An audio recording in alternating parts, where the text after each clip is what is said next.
everyone. I am Brooks Bell. I am a former entrepreneur and CEO of Brooks Bell Inc. And then I became a cancer patient. I was diagnosed with colon cancer about 3 years ago, stage 3, and fortunately I'm doing fine.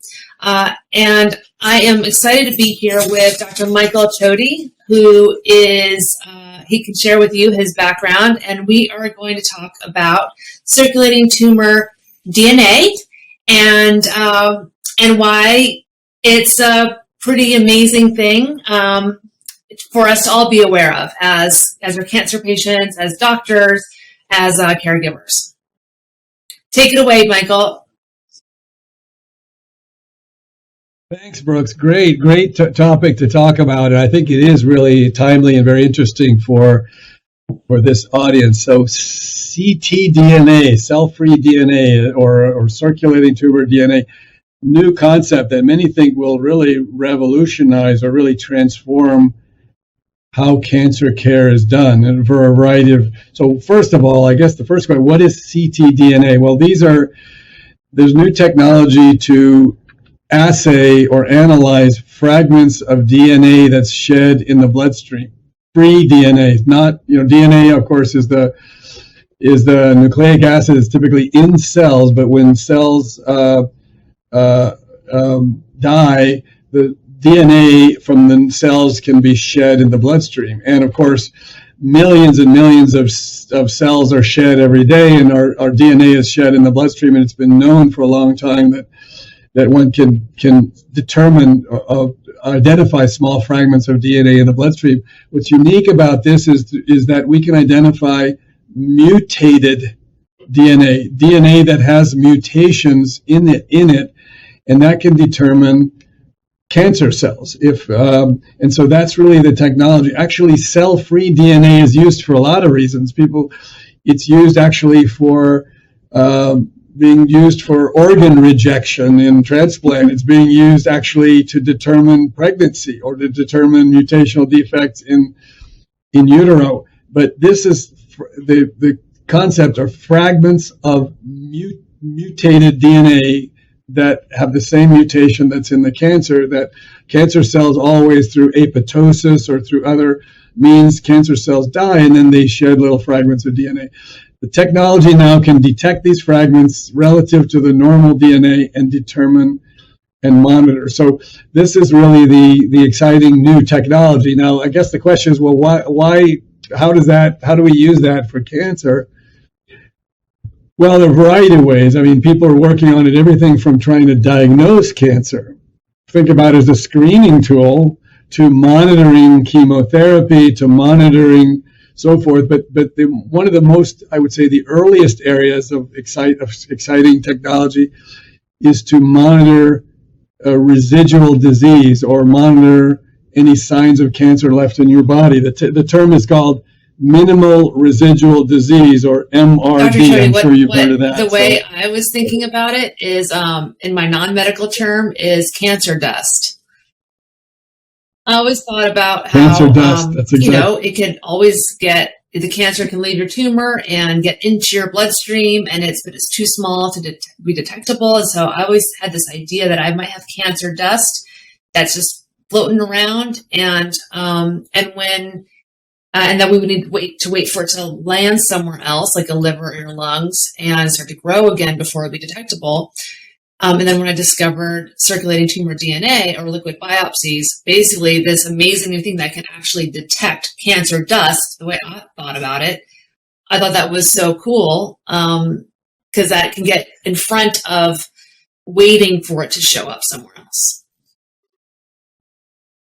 That's right. So, for example, if someone has advanced, measurable, we call it measurable cancer, that is, you can see spots, let's say, on a scan, why then you can use ctDNA to monitor if it goes down, let's say, with a dose of chemotherapy, or you can actually do liquid biopsy to determine what are the molecular mutations within somebody with known cancer. But what you're talking about, this dust, molecular dust, is in someone, typically when someone has apparently localized cancer, let's say colon cancer that's contained, then of course it's going to be shedding DNA in the bloodstream. But when it's surgically removed and there's no evidence of cancer in your body, the question is there still microscopic residual cancer left in the body? Now, of course, you get CAT scans to see if there are spots in the liver or the lung, but if everything looks, quote, clean, there's no sign of cancer, what you can do is measure to see if there are microscopic fragments of cancer DNA, tumor DNA in the bloodstream. If there's still evidence of that dust in the bloodstream, as I love that terminology, then that means, seemingly the cancer is removed, but is there still some very minimal cells remaining in the body somewhere? And that's what the prior to any visibility on any scan or on a CEA marker or anything like that, is there any residual cancer in the body? And that's how we use this ctDNA concept for this minimum, we call it for assessing whether there's any evidence of minimal. How long has this ability to detect minimal residual disease kind of been around or on the market? It's been known for decades, the concept of ctDNA, as probably in a couple of decades ago was when it was first started to use in clinical practice. And over the last decade or so, multiple companies are now developing technology, and there are different types of technology to detect the type of,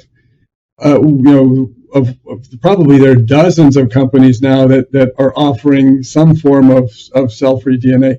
Just not to get too much in the weeds, but there are kind of two classes of this ctDNA technology. One is kind of we call it the tumor agnostic versus the tumor informed. Not to get, again, too nerdy about this, but the tumor agnostic is where you just are looking for a panel of mutations within the blood that correlate to, let's say, colon cancer.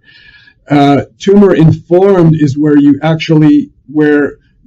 study the tumor that's removed, look in your personal cancer what mutations you may have in the cancer that was, let's say, surgically removed or biopsied, and then the ctDNA is specifically monitoring that mutation or that series of mutations informed by the cancer. The advantage to that is that the disadvantage is you have to have the original tumor and you have to send it for testing. But the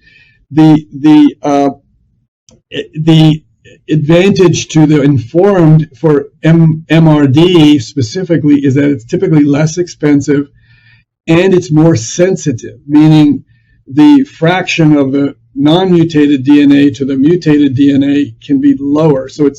And for MRD, you want something that's the maximal sensitivity. So typically, again, there are different types of companies, but some are more informed or uninformed, and your physician or whatnot may select whichever product may be optimal.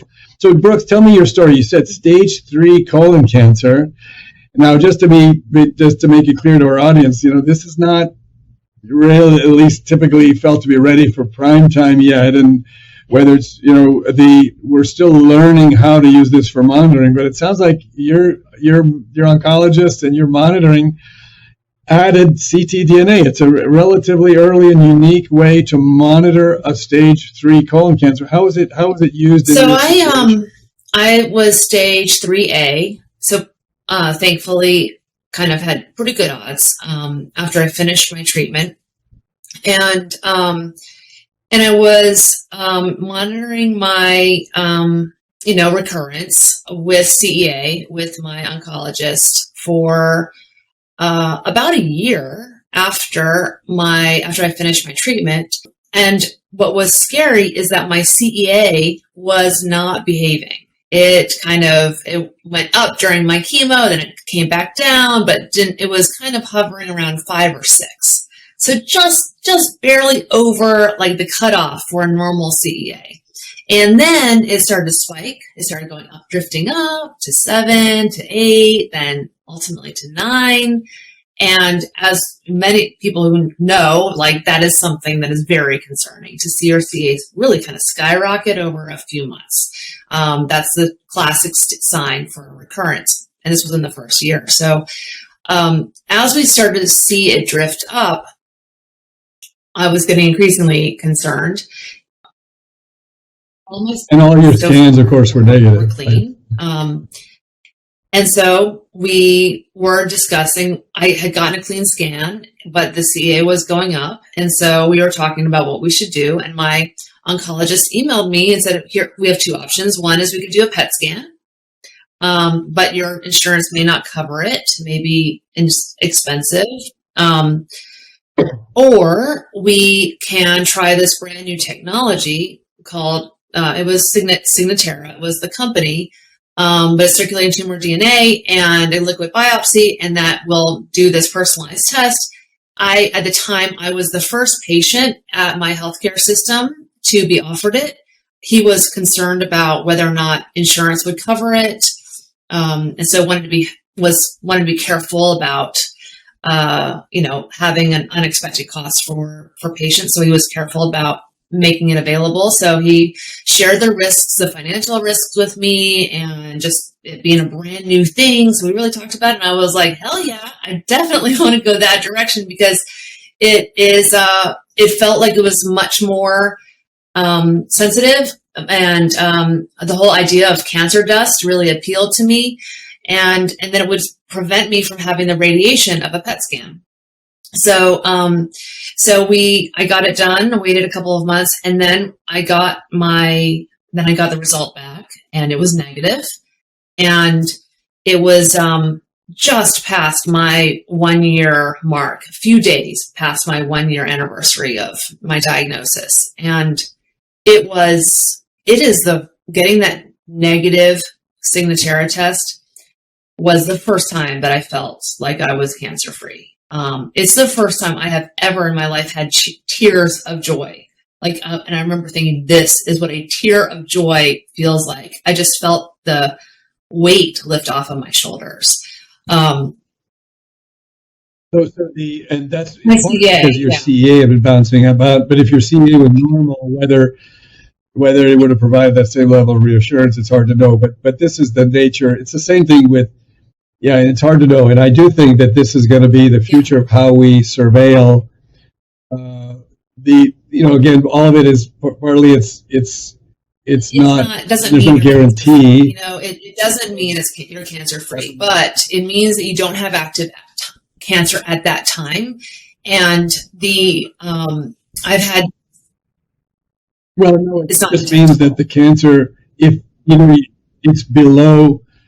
It's below the radar of the detectability if you have it or you don't have it. You just don't know. But it's definitely the bar is lower. So that has some reassurance. What's the tricky part now, until new trials are developed, and this is going to be very challenging, is that if someone has, let's say, stage 3 and got chemo, adjuvant postoperative chemo, and then we're monitoring by whatever means, if there's evidence of recurrence, usually not by CA, but by a scan, then it's defined as recurrence, and we may then reinitiate chemotherapy or whatnot. If someone at stage 2, then depending, they often may not get chemotherapy, adjuvant after surgery, let's say, and then monitored. And only if there's evidence of recurrence by measurable recurrence currently, then that's not good news. Then we start salvage, if you will, or we start chemotherapy. Now, with the introduction of this technology, when someone now has an elevated, let's say the ctDNA goes up, what do? Do you start chemo or not? Not well determined. By the way, trials are underway looking at this question. And so, but currently, yes, this is an amazing, exciting technology that is not only here to stay, but I think will revolutionize how cancer is monitored and surveilled, and et cetera, et cetera. But we're now in this tipping point where it's not clear yet. And so one has to be careful. It does provide a lot of assurance, but on the other hand, we don't yet know what to do when that ctDNA, if it bumped, do we start chemo, do we not? And so that could also layer on, paradoxically, added anxiety, not diminished anxiety. So again, we don't have the answers, but clearly you've been dealing with this back and forth, right? I think that, it's such a personal decision on whether or not you want to have a more powerful,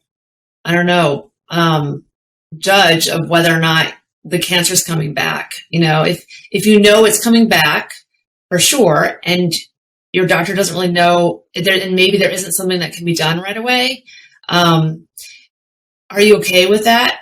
Or does that make you feel better knowing it's coming back and having more of a heads up, or does that make your anxiety worse? And on the flip side, if you are afraid that it's coming back and learn that it's negative, that it is not detectable, will the peace of mind also be worth the risk of knowing, So for me, having that peace of mind absolutely justified the risk of also learning that it might be coming back.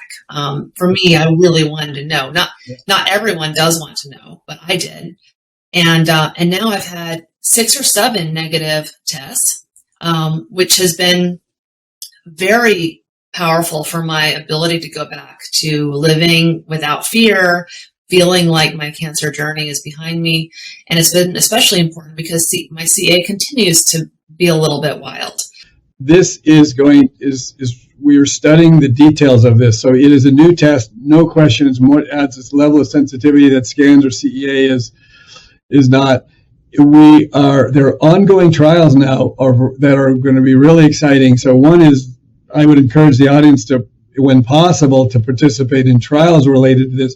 For example, one interesting question is the escalation, de-escalation thing, so that if someone has stage 3 colon cancer, for example, then you measure the ctDNA after surgery, and you may, again, the trials are being developed, not recommending it yet. If you're ctDNA negative after stage 3, perhaps no chemo after.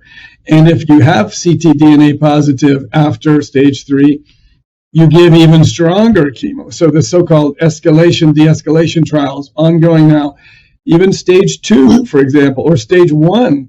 If you're ctDNA, currently we don't offer chemotherapy to those because the risk of recurrence is so low. But can you imagine a positive ctDNA after stage 1 colon cancer? Trials are underway now, or stage 2, chemotherapy, and even escalated chemotherapy perhaps in those cases. So that's really the take-home message is exciting technology. Clearly for you, it's impacting you currently. We still don't know quite how to use it in the monitoring standpoint, but my gosh, it's going to be transformative, and it's going to change not only this peace of mind concept, but it may in the future, not yet, allow the ability to not give chemotherapy to a lot of patients who never really needed it, but they were sufficiently higher risk. So I think that's going to be a huge advantage. Chemotherapy is not, as you know, it's not a walk in the park. And someone with stage 3 colon cancer, still the majority of those patients, they would have cured with surgery alone. If we could identify which of those and avoid chemotherapy and the ones that never really needed it, we're going to have also a huge impact. We're still learning. We know colon cancer probably sheds mutant DNA probably at a higher rate per cell. Don't quote me on that exactly than others. And so that's been, so far it's been determined as the leading the way. But there is some evidence that we're using it in advanced disease for breast cancer, pancreas cancer, melanoma, and others. But whether the MRD question is just as sensitive as colon is, again, yet to determine. So I anticipate that colon cancer will lead the way in this surveillance and adjuvant therapy question, stage 1, 2, 3, as we talked about. Even stage 4 NED, I do a lot of liver surgery for metastatic colon cancer. Another exciting area where if one removes surgically removes the metastatic disease, using the post-surgical ctDNA to determine risk and chemo, and even the interval of surveillance after colon cancer, for example, it'll impact a lot of aspects of the monitoring. There's another in rectal cancer, for example. There's studies underway where we're trying to do we call it a watch and wait, where we give chemotherapy and radiation therapy. If the cancer completely goes away, can we avoid a colostomy? Can we avoid rectal surgery if it melts away with chemotherapy and radiation therapy?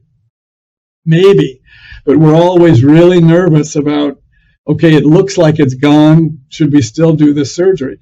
So there are studies underway looking at whether ctDNA can help determine whether we can avoid surgery or not. So you can see in colon cancer, not to mention the others, where there's so many exciting directions where ctDNA will play a role. Do you think that it will replace CEA eventually once it's affordable enough?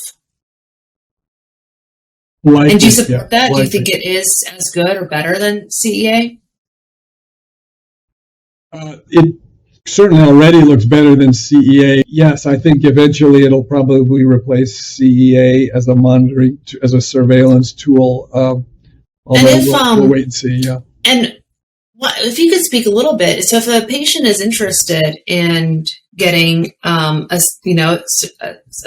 ctDNA test at any point during their treatment, and they talk to their oncologist, do you have any advice on how they should approach their oncologist and what they should do if their oncologist either doesn't know about it or doesn't want to do it? Or, what advice would you give to patients as they approach the conversation with their doctor? We have to be careful about it. I get it. This is so exciting that you want to jump ahead of the evidence, but I still caution you and the audience to temper that enthusiasm. I know it's easier said than done, but and it's inexpensive. It's not chemo. It's not harming, but yet you could put your oncology team in an awkward position because it may not be yet standard.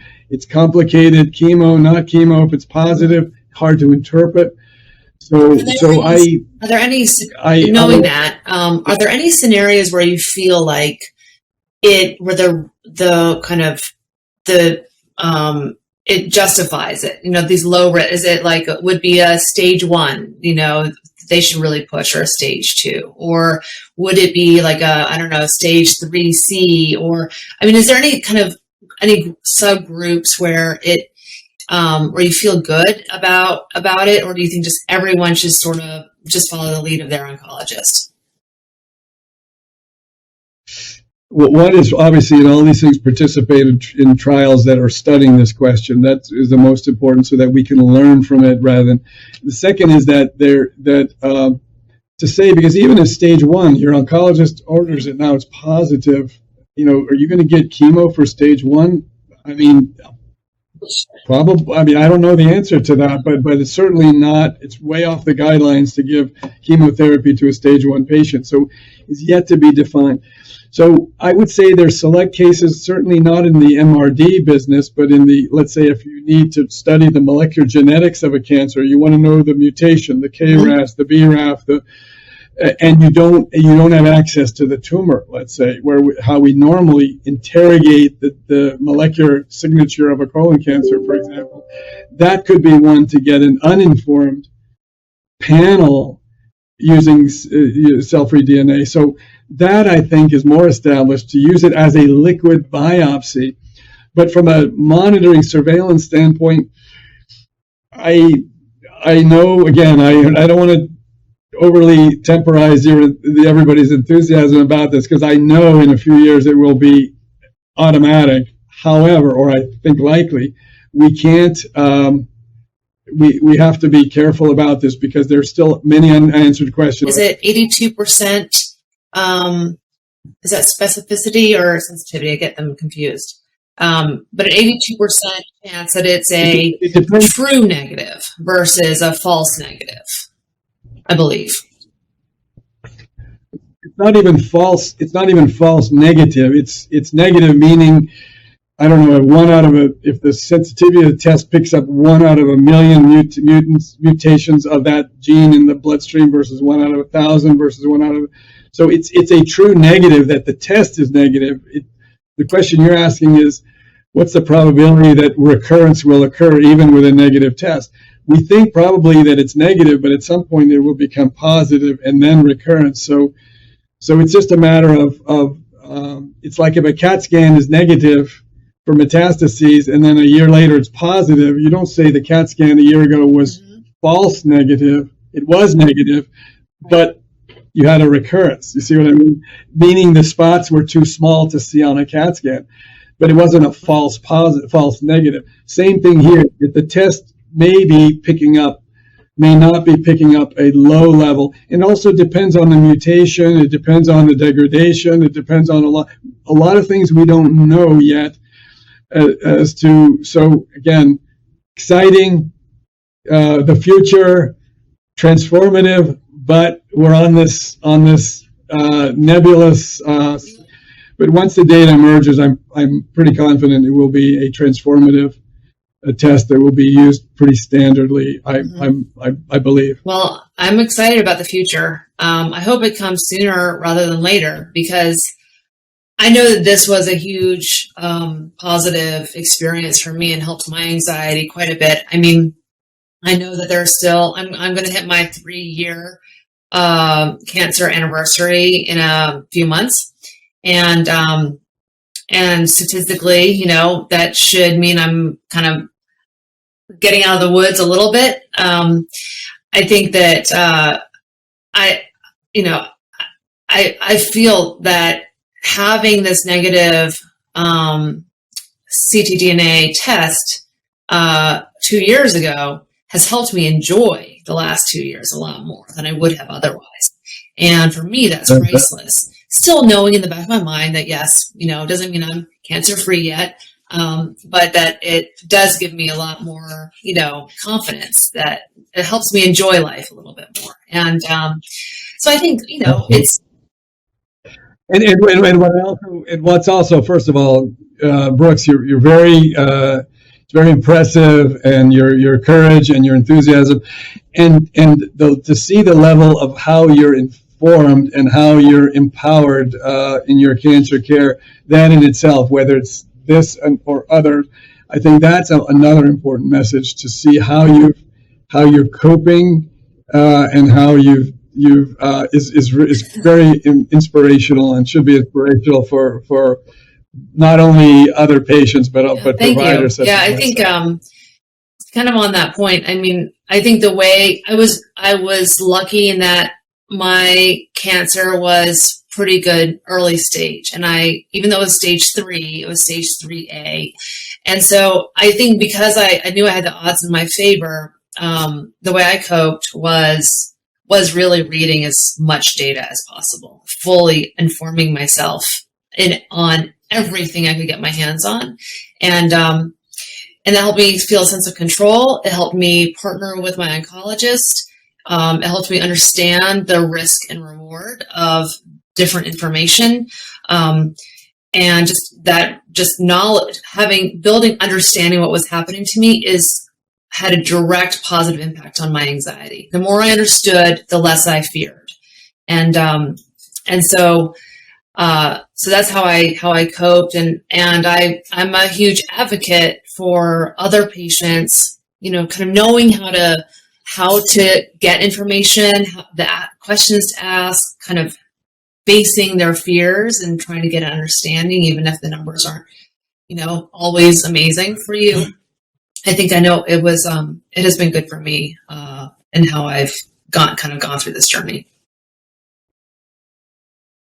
Fantastic. Well, all right, Scott, why do we end it there? Dr. Choti, right? And you know, I think we can agree that circulating tumor DNA is pretty exciting development in colon cancer, where there have not been that many exciting developments recently, and or we wish that there were more. And this is a big one that affects people potentially in every stage, and is going to get better and better in the future.